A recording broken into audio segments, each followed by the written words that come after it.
Mr. Mackey, in the upcoming foreign ministers meeting, the ministers of NATO will bring a very important decision concerning Bosnia and Herzegovina, something that country has been waiting since 2010. What does this mean in practice? Can you just simplify and describe what are the procedures that Sarajevo has to undertake in order to get an activation of MAP? Sure. Well, at the Foreign Ministerial, I think we expect ministers to agree that they are ready to accept the first annual national program from Bosnia and Herzegovina. And this will be an important step forward for the country because it will allow Bosnia to take advantage of this tool for practical cooperation between the country and the alliance. Now, in 2010, NATO allies decided that they would give the country a membership action plan. That was the political decision that they took back then. What they've decided right now is that they will actually open up the annual national program, which is the practical tool for implementing that political decision. Why now this decision? There was one important condition to be met by Sarajevo to solve the issue of military property in the territory of Bosnia and Herzegovina. This is the message that NATO has been sending to Sarajevo after every meeting. Now, presently, this condition has not been fully met. Why has NATO had change of hearts? Well, I think we've seen significant progress in implementation of what we call the Tallinn condition, which is the registration of immovable defense properties as the property of the state. Many of the properties have been registered. There have been a number of court decisions as well, which also support the implementation of that condition which allies set. I think the reason that we're taking this decision now is that allies felt that we had a real opportunity to move forward in terms of practical reforms in Bosnia-Herzegovina. And what we didn't want to do is have the full implementation of that condition to get in the way of ongoing practical reforms. Now, the Tallinn condition still remains very important, and Bosnia-Herzegovina will have to fulfill that condition before it can move further in the accession process with NATO, till it moves closer to NATO membership. But at this time, we didn't want to hold up the practical cooperation because there's a lot of good work that NATO and Bosnia do together to reform the armed forces and the security services. According to your previous practices, how long does it take for one country to submit the annual program like you will most likely offer to Bosnia? In calendaric respect, how many days or weeks? Sure. Well, it's up to the government of Bosnia-Herzegovina to decide when it submits this program, whether it wants to submit this activity or this program, and so it's really up to them to decide. We have a long history of cooperation with Bosnia-Herzegovina. We have a really good sense of the main areas where we work with the country, and so we don't think it would require too much time and effort in order to be able to draft a plan. It's essentially Bosnia then telling us, okay, we now have access to this tool. Here are the ways in which we want to take advantage of that tool. We think there's already been some thinking done in Sarajevo about how we could make best use of this tool if this decision was taken. So we don't expect that it would take too long in order for the Bosnian government to prepare the document.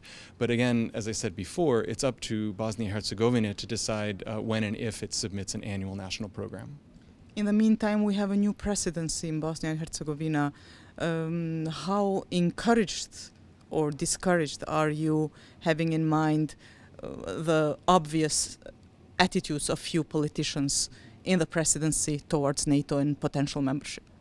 Well, elections were held in a free and fair manner in Bosnia-Herzegovina, and NATO appreciates the fact that those elections were conducted in an appropriate way according to European standards.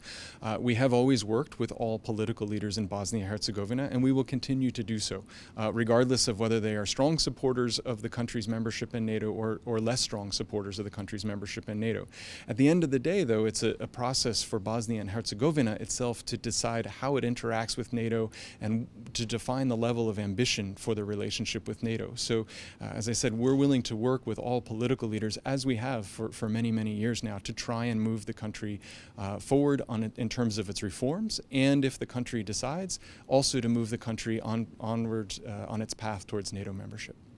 Is NATO prepared for the worst case scenario and that this process ends to a sort of dead end? And is this offer limited? Well, we'll have to see what ministers decide this week. I don't believe that we'll have a time-limited offer because the NATO-Bosnia partnership is not time-limited. We're in this for the long haul. NATO's been invested in the country since 1995 and earlier, and so we think it's important that we have a long-term relationship and long-term perspective. So I wouldn't talk about any sort of time limits on anything. In terms of how we go forward from here, I think NATO activity is going to continue with Bosnia-Herzegovina. We have a very robust program of cooperation to help with reforms in the armed forces and to prepare the country to contribute to international peacekeeping, and all of that's going to continue. And what we'll see is whether we add any additional elements to that on the basis of this decision that we think ministers will probably take this week. And for the end, how do you see the momentum when this decision is expected to be taken?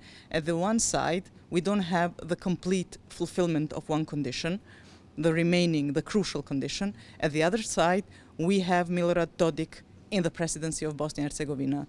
Two very important elements which are not so helpful with one another.